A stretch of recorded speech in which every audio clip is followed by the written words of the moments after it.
Well, we are in the third and final part of this series, Collision, and we've just been focusing in on the reality that we all want to put the or in between grace, truth. When we place the or there, we start to play a game, don't we? It's like we have stacks of get out of jail free cards or go directly to jail cards, and we subjectively play those cards wherever we see and feel like it fits best.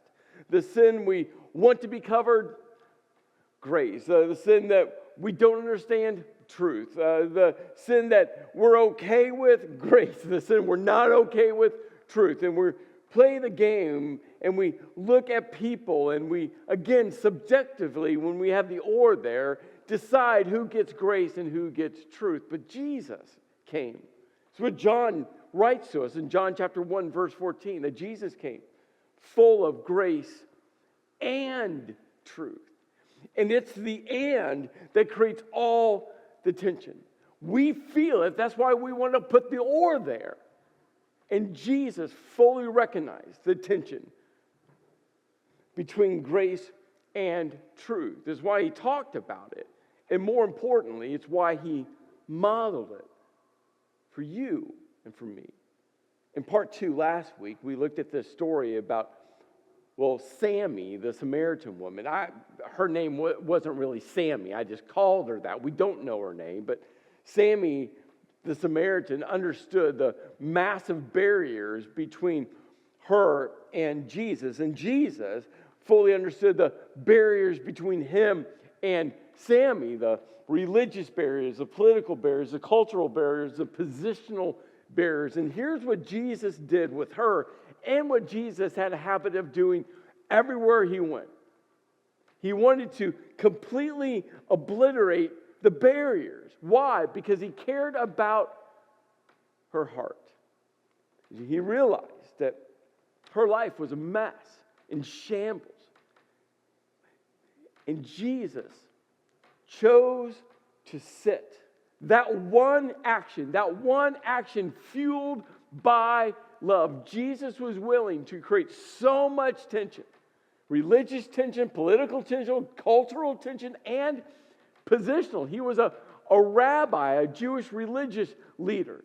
And he was willing to create tension within Sammy, within the disciples, and within every person that heard the story. Why? Because he cared about her heart. And he chose to sit. And that action, again, fueled by love, obliterated all of those barriers. And here's what I want you to know. Whether you've been part of Tri-County Church for decades or maybe this is your first time, we are a choose to sit church. We just are. Is it messy? Yes, it is. Does being a choose to sit church create tension? Absolutely. Do good-hearted Christians not understand this all the time? Yes. If you've been around here any length of time, have you heard from some good-hearted Christians that, they just don't understand why we choose to sit in the tension, in the mess? And they just don't get it? And you've had to take kind of the brunt of that? Yeah, I get that. But I just want you to know, intentionally, we're a choose to sit church. Why? Because, Jesus taught it and he modeled it over and over and over again. I want you to know, I could share with you story after story after story of me choosing to sit with someone. Tension-fueled, religious, political, cultural, positional tension. And I've sat with people full of truth, grace. Because that's what we're called to be as Christ followers. So I just want you to know, if you're ever here, if you ever have a good-hearted Christian who has their stones in their hands ready to throw stones, I just want you to know, choose to sit with them too. Full of truth and grace. Let's model this. Let's live this out. this be okay in the tension and the mess? And maybe, just maybe, understand that sometimes we might not have great answers or great responses, but we are going to choose to sit. Because that's what love looks like. Now, we're going to look at this one last tension-fueled, grace and truth-fueled story that, again, Jesus is at the center of. But before we get to that story, I want to just ask a question, or at least surface a question that I'm sure all of us have asked at some point or multiple times in our life. And it's just, what do I have to do to get into heaven?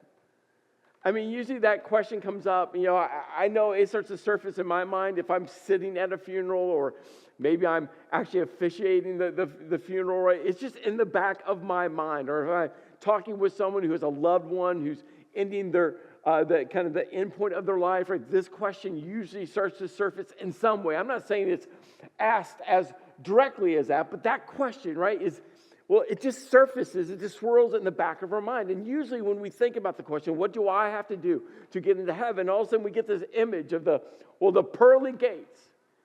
And I have no idea what they look like, but I think they might look just like this, right? They start to open real slowly, and they don't creak. Why? Because it's heaven. Like there's an eternal supply of WD-40, right? They don't creak, right? They open. Smoke is just kind of creeping from behind the doors, and all of a sudden the spotlight turns on, and all of a sudden out from the fog, out from the smoke, all of a sudden is an angel. I'm talking like an angel, like the angel, whatever picture in your mind. I mean, big wings angel. I mean, tall, 6'5" angel, 6-pack ab angel, blue eye angel, flowing blonde hair. I don't know what the angel looks like, but it's that angel. Huge book in his hand. I mean, huge book. And he has biceps angel. And he comes walking out of the pearly gates, and he looks at you. He goes, "What's your name?" Your voice starts to tremble a little bit to try to eke out your name because you're overwhelmed. But you know the book has your name in it, or it doesn't have your name in it. And you're just hoping that your name in it. So you share with him your name. And he opens that book and he starts to flip to, your name, to see if your name's actually in the book so that you can get into heaven. And all of a sudden you say, hey, angel, sir, I know the entry requirements. And maybe you have a short list of entry requirements, or maybe you have a long list. But you know what's on that list? That list maybe is populated by the type of church you're raised in, the type of denomination you were part of. Maybe that list is populated by your mom, your dad, your grandparents, your uncle. I don't know. Maybe that list is populated by a movie that you watched on TV. Maybe that list is populated by guilt. Maybe that, who knows? But you have a list of entry requirements. And you start thinking to yourself, I hope I have the right requirements. I hope I have the right things on the list. And I hope I've checked all the boxes. And you looked at the angel, sir, and you go, hey, sir, angel, sir. Hey, I just want you to know, because I've done all these things. Because I've made sure that the list is all filled out, the boxes are checked. Because my name should be in the book. You pause and you wait as he flips each page. And he pauses and he stares down to see if your name is there. There's something in the back of our minds, isn't there? What must I do to get into heaven? There's a story that's recorded in all the Gospels, Matthew, Mark, Luke, and John. In fact, we get different insights and different perspectives from all of the four Gospels, the story of Jesus. And Luke tells us that, Jesus had been arrested, he had been beaten, he had been found guilty by Pilate. And Luke writes that two other men, both criminals, were also led out with him, with Jesus, to be executed. When they came to the place of the skull, they crucified him, Jesus there, along with the other criminals, one on the right and one on the left. Now, we don't know much about these criminals. Maybe you've heard or read that they had names. I mean, they did have names, but we're not really sure what their names were. I mean, there's some thoughts out there that maybe we know their names, but that doesn't really matter. What did they do? We're not sure. Luke calls them criminals. Matthew and Mark call them rebels. Whatever they did, well, the punishment was crucifixion. John writes that Pontius Pilate, the Roman governor, the one that Caesar put in charge to oversee, to rule this region, had ordered a wooden sign to be made that read, Jesus of Nazareth, King of the Jews. I mean, not only did he have it written in Aramaic, the common language in that region during that period of time, he also had them write that phrase in Greek and Latin. He covered all of his bases, and they nailed it to the top of Jesus' cross. Well, the chief priests and other Jewish religious leaders, they were appalled that they actually put the sign, Jesus of Nazareth, King of the Jews, because for the Jewish religious leaders, he wasn't a king of the Jews. So they went to Pilate. They protested Pilate. They said, Pilate, you can't put that sign on top of Jesus' cross. You got to change the sign. You got to say, no, he claims to be king of the Jews, because he's not. I mean, he says he is, but he's not. It's ridiculous. And Pilate looks back at them and says, the sign says what it says. I'm not going to change it. And there Jesus hung in the middle between these two criminals, these two rebels. Thousands and thousands of people were there. It was Passover. They had traveled from all over the known world to come to Jerusalem to celebrate Passover. And now Jesus, the most popular person during that time period. I mean, everyone had at least heard stories about Jesus. Now Jesus is on the cross with that sign above his head. And well, crowds of people started to gather around and walk by and stare up and shout at him. Hey, Jesus, come down from that cross, if you are the Son of God. Hey, Jesus, if you are who you say you are. Hey, Jesus, if you are what you've taught everyone about you, what you've modeled to everyone about you, what everyone said, if you are, hey, Jesus, if you are, come on, Jesus. The crowd screamed and verbally attacked Jesus. We're told in the Gospel of Matthew that the religious leaders, the chief priests, the Pharisees, the Sadducees started to scream at Jesus. And I mean, they had been plotting this moment for years, and they started to shout, he saved others, but he can't save himself. They continued and they said, he's a king of Israel. Let him come down from the cross. Then we'll believe him. I mean, the sign says he's king. I guess he's king.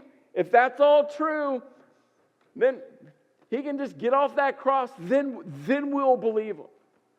These chief priests, these Jewish religious leaders continue to scream. He trusts in God. He trusts in God. Because he said that he's a son of God. And because he said he's a son of God and he trusts in God, let God rescue him.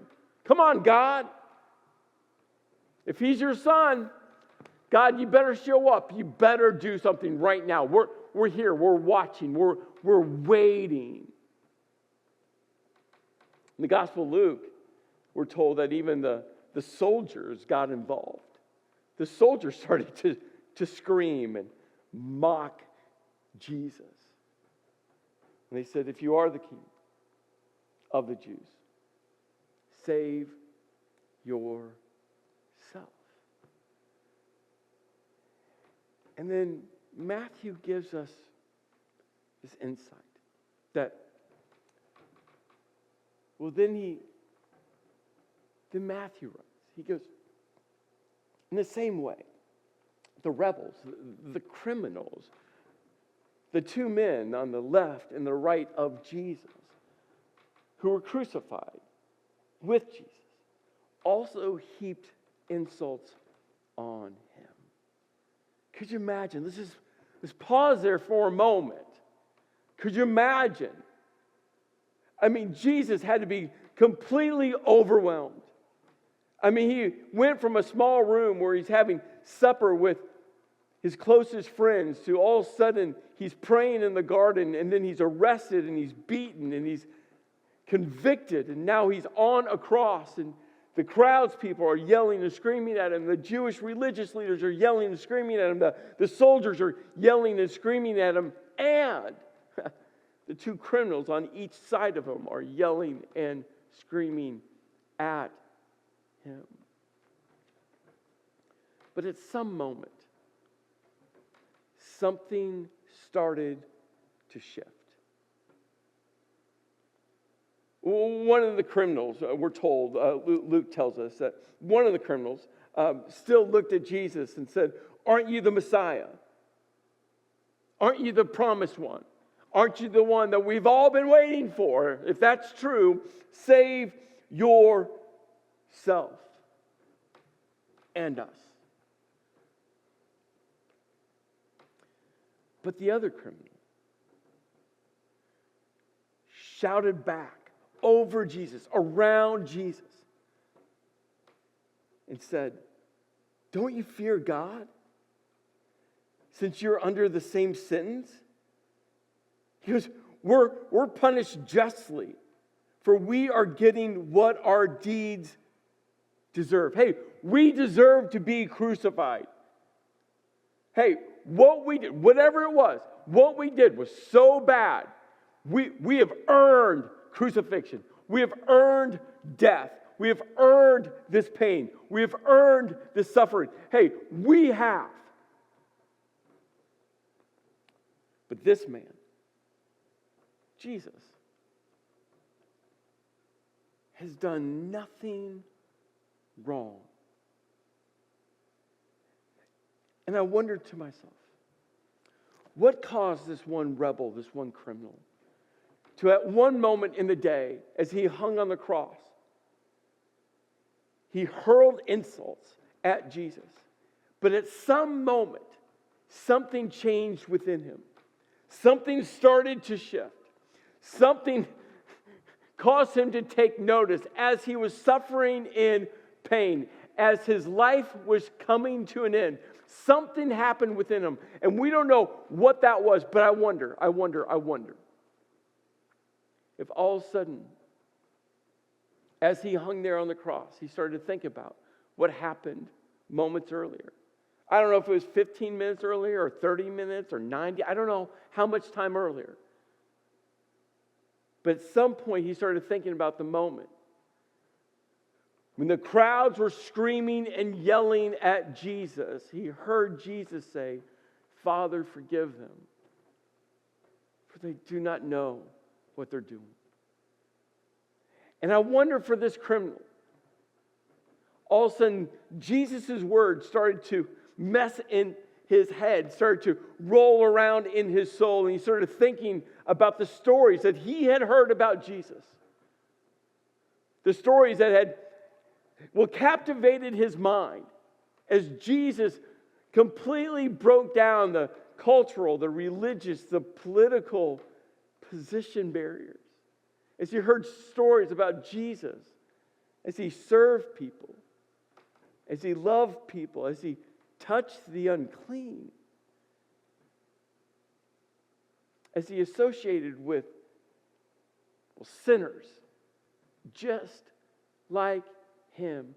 And all of a sudden he goes, and this guy who doesn't deserve to be on the cross looks down at the people screaming at him and says, Father, forgive them?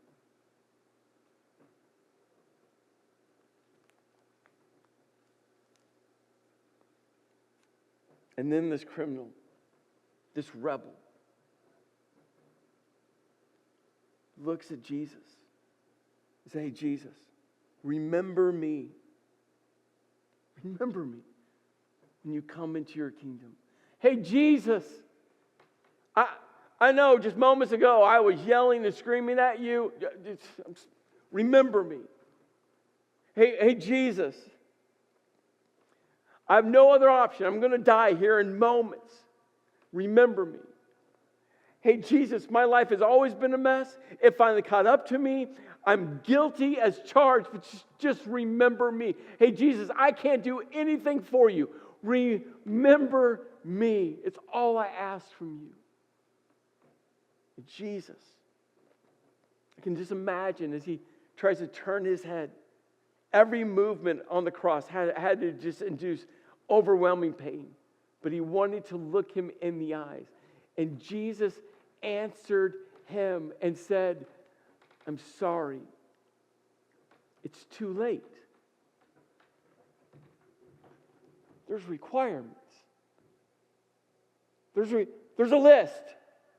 And you can't check all the boxes. It's too late. You're on the cross. You can't get off. You can't do anything about the requirements. You can't fix that. You're out of time. You're all but dead.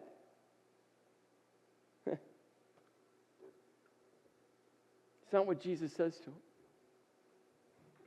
Jesus answers him. He says, truly I tell you that today you will be with me in paradise. Today. You see, we think about this question, what must I do? What must I do to get to heaven? We think about this question. And usually we answer it with, well, because I went to church. because I read the Bible, I studied the Bible, I believe the Bible, I memorized all of the Bible. I mean, I read cover to cover of the Bible because I've been trying to live out this Bible, because I pray, because I tithe. I give generously to God's church because I believe it's the hope of the world. Because I was a good husband. I never cheated on my wife. I was a good wife, never cheated on my husband. I was a good dad. I was a good mom. I was a good grandparent. Hey, I was an honest business owner. I never cheated on my taxes. I only went 5 miles over the speed limit ever, and that's not really sinning. It's a miscalculation of the speedometer. Because I. But here's the thing. It has nothing to do with you. It has nothing to do with me. It has nothing to do with I. It's because He died. Because He took on the sin of the world. My sin. Your sin. Because He was buried and God raised Him from the grave.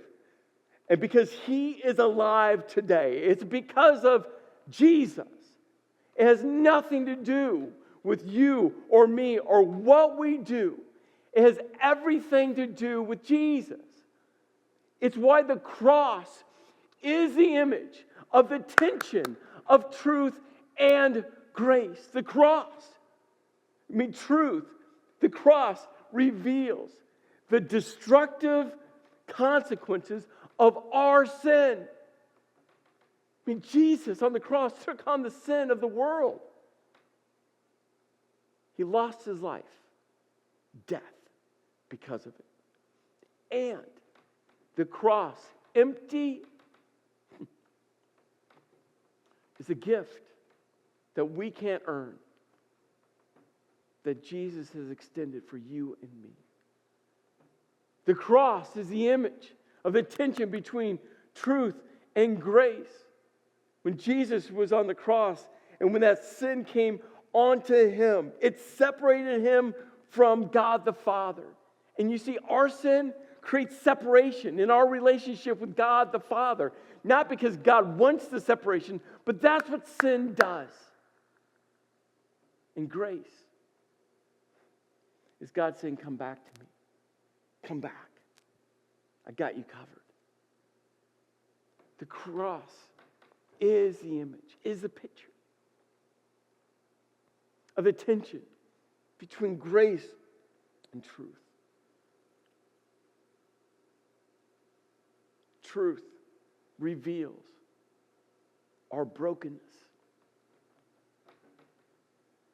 our messiness, our imperfections. And the cross is the image of God's redemptive story. So here's my encouragement for you, for me, for all of us. Pursue truth. Pursue truth, God's framework that He's designed that leads to life, abundant life, the best life you could have here on this earth. Pursue His truth, discovered in His Word, the Bible. You got to read it, and not just words, but embed it into your heart, into your soul, into your mind. Struggle with it. Allow the tension to well up within you, and live by His words. Pursue His truth. You have one life to live. One life.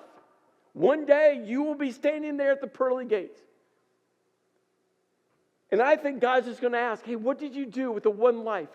Did you partner with me in my kingdom work? Or did you just waste your life away? Partner with God.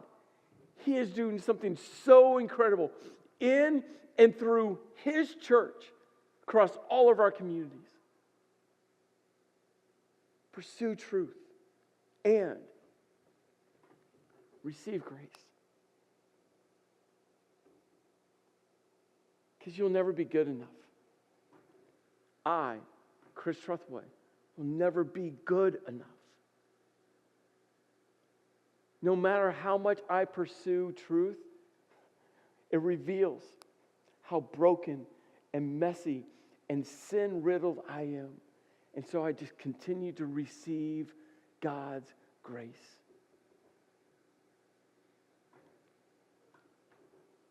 And it's the cross that reminds us what John wrote. That Jesus, the Word, the Logos, who is with God in the beginning, chose to become flesh, full to the rim of grace and truth. Pray with me. Lord, I not only pray that we embrace that for ourselves personally, but that we'll extend that. That we will choose to sit. That we'll choose to enter into the tension, into the mess, whether it's political, cultural, religious, whatever it is, that we'll choose to sit with other people, full of grace and truth. In your name I pray. Amen.